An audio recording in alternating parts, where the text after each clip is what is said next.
つまり今この青き猛獣の出番ということになる。八門遁甲。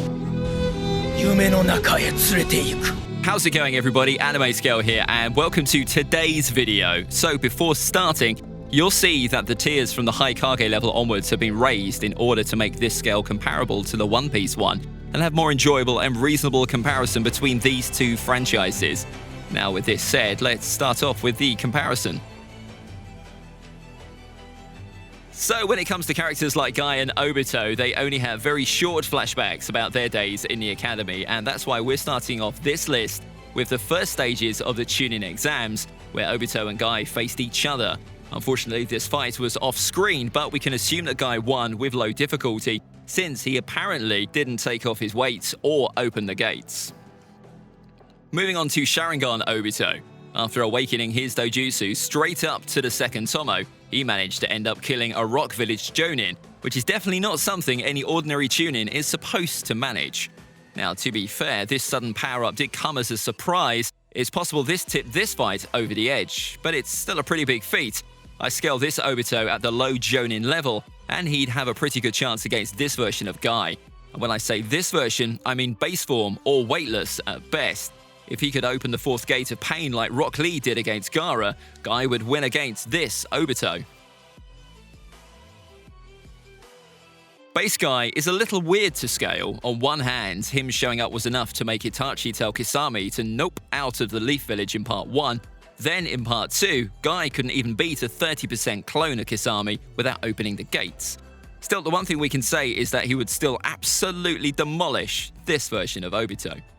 All this version of Obito really has in his favour is increased strength and durability, enough that he could smash a stone wall with his bare hands thanks to Guru ZETSU. Still, Guy is just way faster and stronger, so I don't see this being a hard fight for him.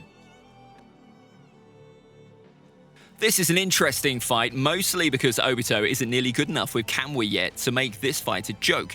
Sure, he would still be able to dodge just about everything that Guy could throw at him, but it could be a lot worse.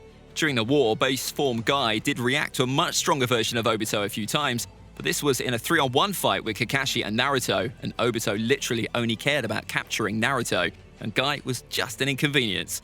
With all that out of the way, I don't see what Guy could do if Obito used any of the wood release techniques he used against the hidden mist Anbu.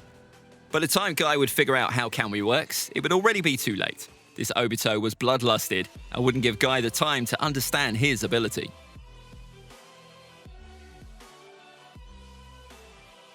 With the 6th gate opened, Guy gets a considerable boost to his strength and speed, and this would probably be more than enough to at least give Obito some entertainment.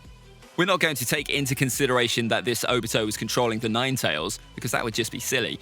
But even in a 1v1 without Tailed Beast, Guy doesn't have the slightest chance to even hit Obito one time. 15-year-old Obito was so powerful that Minato thought he was fighting Madara. Kamui is something that Guy just cannot overcome in his 6th gate. He's not fast enough to hit Obito when he becomes tangible, and Obito has plenty of ways of defeating him, from impaling him with a bunch of wood branches to just trap him in his dimension. We don't even need to talk about how taxing the 6th gate is and how much of a time limit Guy has. It won't get to that point.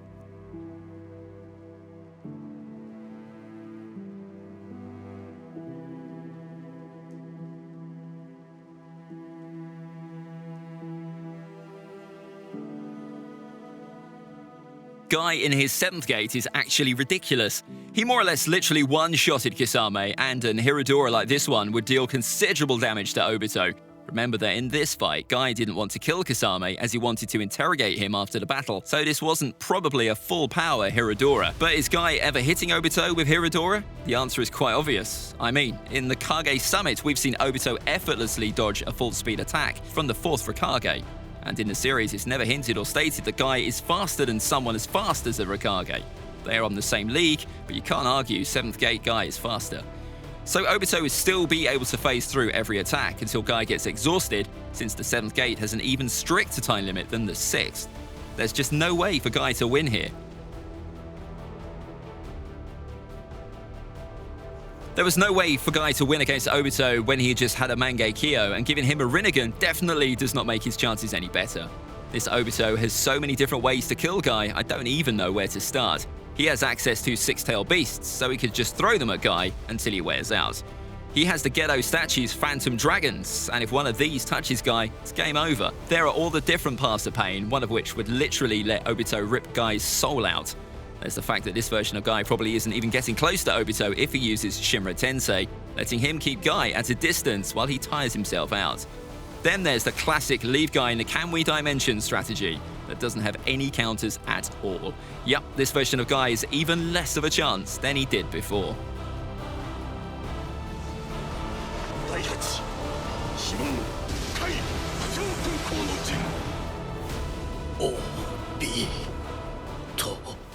Now here's a fight that Guy can finally win. With the 8th gate, Guy is stupidly fast, to the point where him just moving is enough to bend space. His punches were so devastating that Madara had to shield himself with truth-seeking orbs.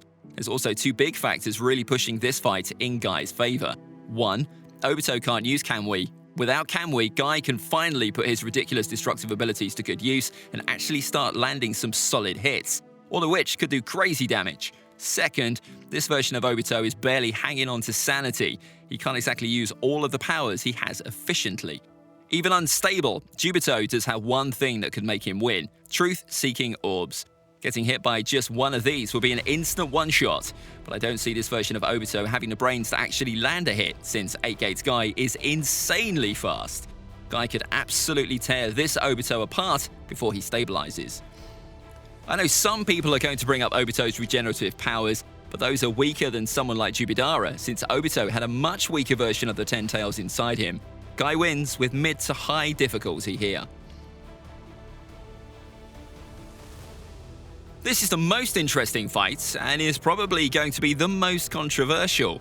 Guy can absolutely annihilate Obito if he gets the chance to. Don't get me wrong, his destructive powers did almost kill Jubi Jinchuriki Madara, but Kakashi, Minato, and Lee were involved, combining their powers to negate Madara's truth-seeking orbs, something that Guy literally can't touch because they'd kill him. And not only does Guy not have their help here, but Obito is probably the best truth-seeking orb user who appeared in the show. Even if by some miracle he does manage to charge up a Night Guy and Obito doesn't just instantly kill him with his own defense, that last attack only worked because it was Madara. Madara lusts for battle, and when he sees a red missile hurtling towards him, that just makes him want to take it. I somehow doubt Obito is just going to stand there and let Guy hit him with his ultimate move instead of just dodging. So yes, thanks to the truth-seeking orbs, I don't see any way Guy can win this fight, at least without help. That's it for this video. Let me know what you thought down in the comments below, and if you have any suggestions for future videos, leave them down there too. This is AnimeScale out. Bye.